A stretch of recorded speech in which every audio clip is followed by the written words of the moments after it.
Ya nih kenapa nggak kompak ya? Coba Lagi orangnya. lu ada cookies.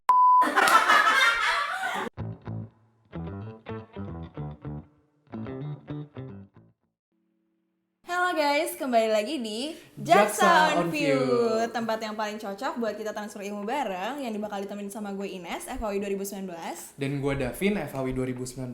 Dan pada Jaksa on View episode kedua kali ini, kita bakal ngomongin hal yang keadaannya lumayan relate sama kita, alias gak jauh-jauh sama pandemi, yakni keterlibatan jaksa di kala pandemi. Yes, bener banget tuh. Nah, seperti kita tahu nih, pandemi COVID-19 kan sangat berdampak ya untuk keseluruhan bidang di kehidupan kita kan. Salah satunya adalah di profesi jaksa ini. Dan di kala pandemi ini banyak banget nih peraturan-peraturan baru yang keluar. Nah, beberapa di antaranya adalah Perma nomor 1 tahun 2020 dan juga Perma nomor 4 tahun 2020. Nah, kedua hal ini tuh menjadi dasar hukum dan pelaksanaan sidang perkara secara elektronik di masa pandemi ini, Vin. Yes, nah makanya di sini kita bakal kupas-kupas nih tentang keterlibatan jaksa di kala pandemi, khususnya terkait dalam pengadilan secara elektronik atau e-court, serta masalah dan hambatan yang timbul pada profesi jaksa di masa pandemi. Bener banget tuh, Vin. Jadi untuk bahasan pertama ini nih, gue mau jelasin dulu nih, kalau misalnya sebelum pandemi itu tuh proses peradilan dilakukan tanpa video conference atau dilaksanakan secara luring dan tatap muka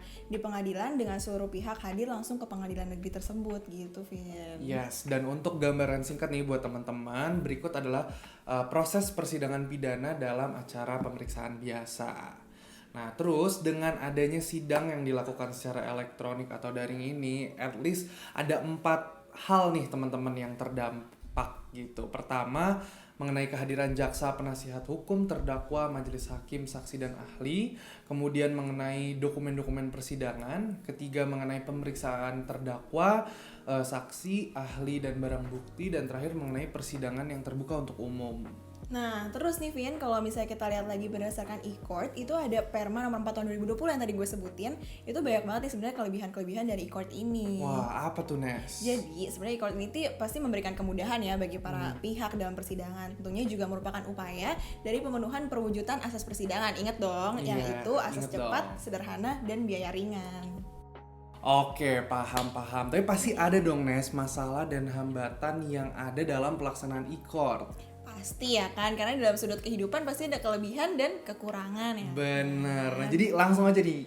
Jadi apa sih kendala-kendala dalam pelaksanaan e-court kalau dari sisi lu, Nes? Kalau yang gue tahu nih ya, Vin, e-court itu sebenarnya efektif sih untuk digunakan dan diaplikasikan, tapi nggak dalam seluruh proses persidangan nih, Vin. Kayak misalnya dalam proses pembuktian, misalnya sidang tipikor. Sidang tipikor kan butuh banyak banget alat bukti ya, dan alat buktinya tuh kalau misalnya kita riset tuh bisa sampai 1 kontainer gitu kan. Okay. Nah, dengan adanya e-court ini, jadi alat bukti tersebut tuh nggak bisa disaksikan langsung oleh para saksi gitu, Vin. Jadi kesannya kurang efektif gitu deh. Nah, tapi gue penasaran sih, Vin, sebenarnya itu kan yang gue tahu ya. Kalau misalnya dari lo sendiri, itu ada tambahan nggak nih, Vin, mengenai hal ini? Kalau hambatan e-court terutama yang pengaruh banget ke kejaksaan gitu ya, atau profesi jaksa, itu pastinya terkait SDM sih, Nes. Jadi sumber daya manusia yang dibutuhkan kejaksaan demi memenuhi kebutuhan dari penyidikan sampai persidangan itu jadi harus lebih banyak gitu. Dan ini kan sidangnya dilakukan secara daring, dimana kita harus menghadirkan saksi dan terdakwa, saksi dan terdakwa yang dalam rutan, dan di situ juga harus didampingi oleh pihak kejaksaan. Nah, jadi ya otomatis yang dibutuhkan dari pihak kejaksaan kan jadi lebih banyak gitu kalau secara daring. Nah, oleh karenanya yang mungkin mulanya cuma 2-3 orang SDM yang dibutuhkan itu ya harus diperbanyak lagi. Terus juga pasti ya nggak akan jauh-jauh lah ya hambatan atau kendala tuh dari kendala teknis gitu ya, dari kendala jaringan terutama itu sih, Nes. Jadi dari yang gue jelasin sama yang lo jelasin, e-court tuh sebenarnya mempersulit ya, Vin, apa gimana? Bukan lebih sulit sih sebenarnya, tapi ya namanya juga setiap metode persidangan pasti punya tantangannya masing-masing kan, termasuk e-court. Namun jaksa, majelis hakim, dan tentunya setiap penegak keadilan di negara ini selalu berusaha agar proses persidangan tetap terlaksana dengan baik dan tentunya dapat memenuhi keadilan seluruh pihak. Tapi ngomong-ngomong, Nes, kalau dari lu tuh tahu nggak mengenai pelaksanaan persidangan di wilayah yang belum ada e-court di masa pandemi?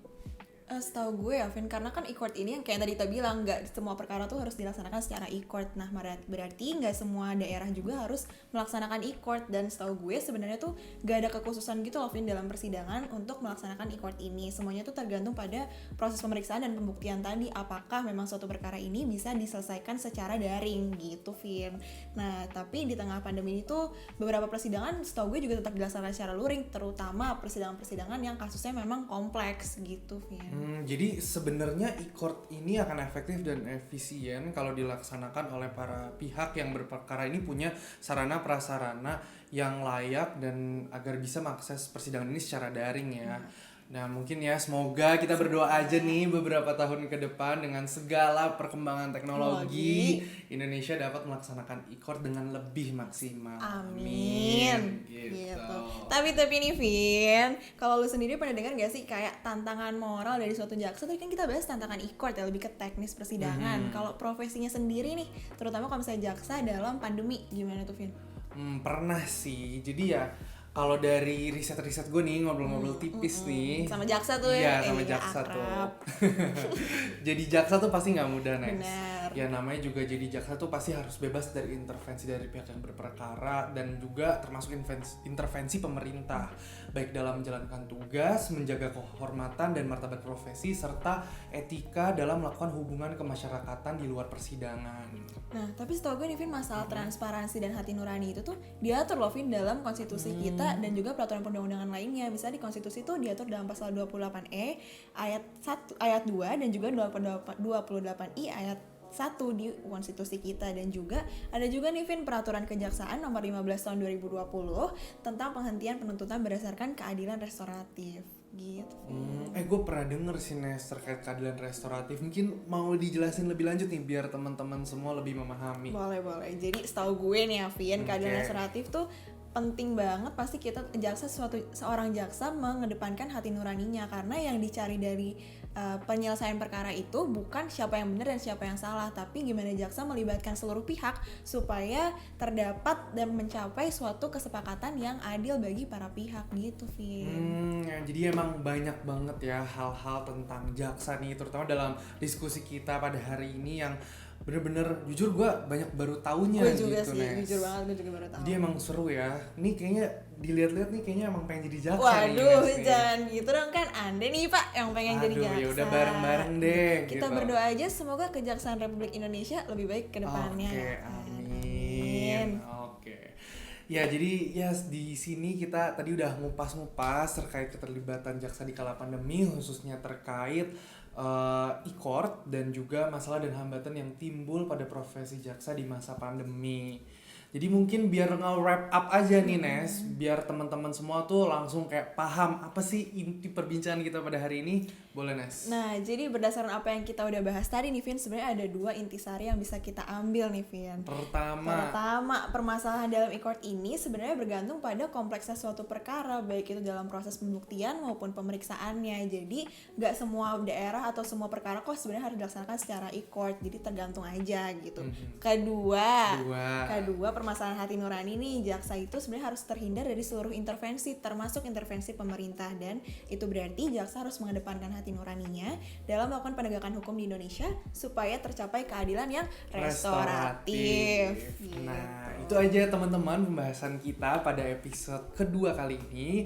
Kalau dari pembahasan tadi ada kekurangan dan juga ya ada salah-salah kata, kami mohon maaf nih, mohon maaf lahir batin. Masih lebaran masih juga. Lebaran gitu ya. Jadi kami menerima segala masukan dan kritik yang ada yang bisa kalian tulis nih di kolom komentar.